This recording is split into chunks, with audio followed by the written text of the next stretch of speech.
Hey everybody, we're going to do a take two, and I'm praying that this version you will be able to hear me. I was breaking up real bad in the other one, and I want to make sure that it's challenged because this is a challenge for you. And it's a challenge. I love challenges because they're fun, but it's also a way that's going to help you begin to move forward in your business. So I was sharing with you, when we started our business 2 years ago, there was a lady that shared with me about low-hanging fruit. I had no idea what she was talking about. And she said that when she made the transition from employee to entrepreneur,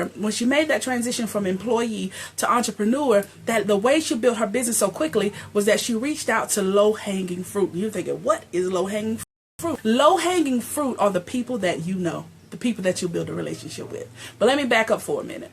When you make a transition, so right now you all have made a decision to be business owners. So when you joined Paparazzi, you became a business owner. And when on your job, if you don't do what's required of you or what's expected of you, there's an accountability process that's in place, and you're held accountable by other team members. But when you're your own boss, what do you do for motivation? What do you do if you forget to do something? What do you do, if you feel like you're stuck? So that's why we have this page here. That's why we post on this page motivation. That's why we post business building tips to help you make sure you don't get stuck.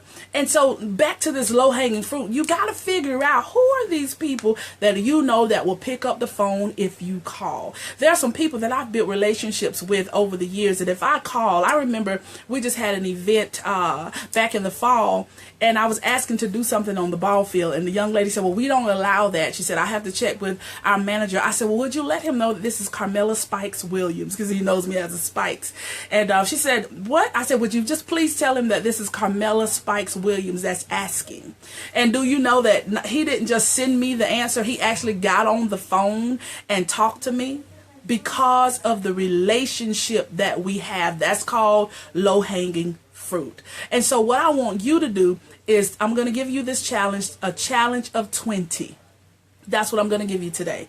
The 20 challenge, right? And once you complete the 20 challenge, I want you to come back and find this video, and I want you to post in the comments, done. I want you to take the 20 challenge, because what's happening is we may get a misconception that our area is saturated with paparazzi consultants. It's not. Just in my city alone is 28,000 people here. So we got 50 to 60 consultants here. 60, 28,000. Do you see that there's still so much room for growth? So don't fall into that trap. That's why I want you to do the 20 challenge to help you bring this thing in to be specific, and you always start low. Now, what the 20 challenge is, I'll give you some tips. I want to give you some tips on how to make your list of 20. I don't need your list. And before you make the list, I want to say this to you. Don't answer for people.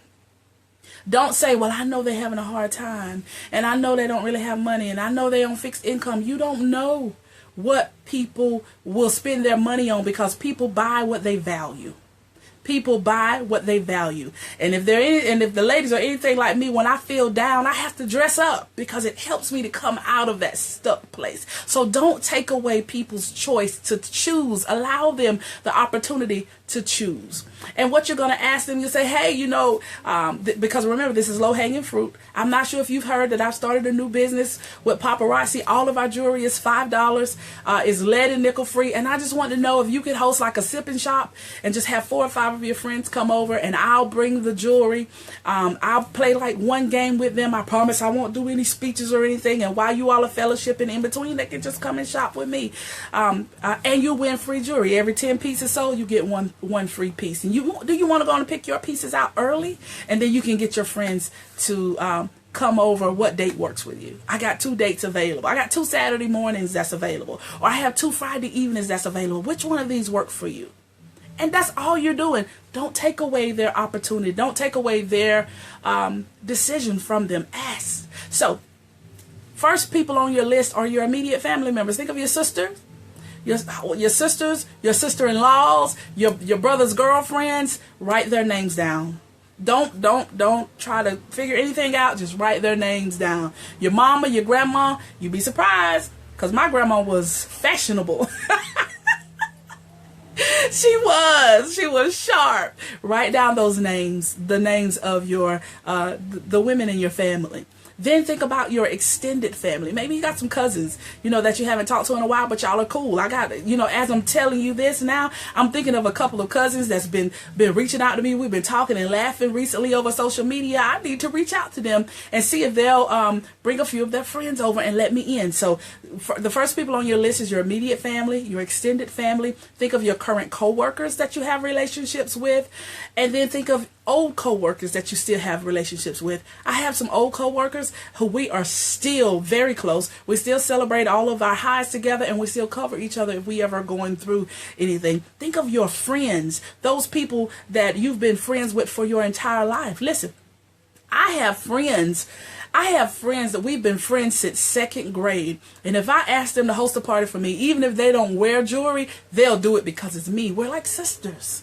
We're like sisters. And don't get caught up in this thing of thinking they got to have 20 people over. Just let them bring 5 or 10 of their friends. It's just an intimate party. It's just an intimate get together for them. And then the bonus is that they can buy jewelry while they're there. So write down your list of 20. It's the challenge to write down the list of 20 and write down your immediate family member, extended family member, and friends, co-workers, ex-co-workers, and this last group, if you have any children or grandchildren, godchildren, nieces and nephews that participate in sports and activities. Think about those parents that you can connect with there. Also think about, do they have what do they call it at the end of those recitals and mid-year and end-of-year events that they have. Check to see if they will allow you to be a vendor at that event. If not, the one thing you can do is create those cute little bags with your business card and a piece of candy in it. And when you go and you're sitting there and you're bored waiting on the kids to finish practicing, hand those out to the other parents that's there. See, until you make this list of 20 and you start to go through it and just ask people, you can't say that I can't schedule anything. Who have you asked? How many people have you asked to host a party for you with 4 or 5 people? Social media is great. It has leveled the playing field. If you're going live one day a week, bump it up. Do 2 or 3 days a week. But if you like that personal touch, that hands-on touch, get into the homes of your family and friends, and things will begin to shift for you. So use those tips that I just gave you. Come up with your list of 20, and once you have it done. Step 1 is to get the list down, and don't take away people's choice. Don't answer for them. And then you just start going through that list and checking them off. If they say no, it's okay. It's okay. But you got to ask. If you don't ask, you will never know. You'll be surprised. And so that's my tip for you with your low-hanging fruit. Reach out to family and friends. And if they're not willing to host a party, you can ask them, do they know of a church event or a conference or a workshop or a recital or a festival or something that's coming up in their area? Because referrals are your friend. Referrals are your friend. They may not know, they may not want to host, but they may have a friend that loves jewelry that wants to host. So just ask.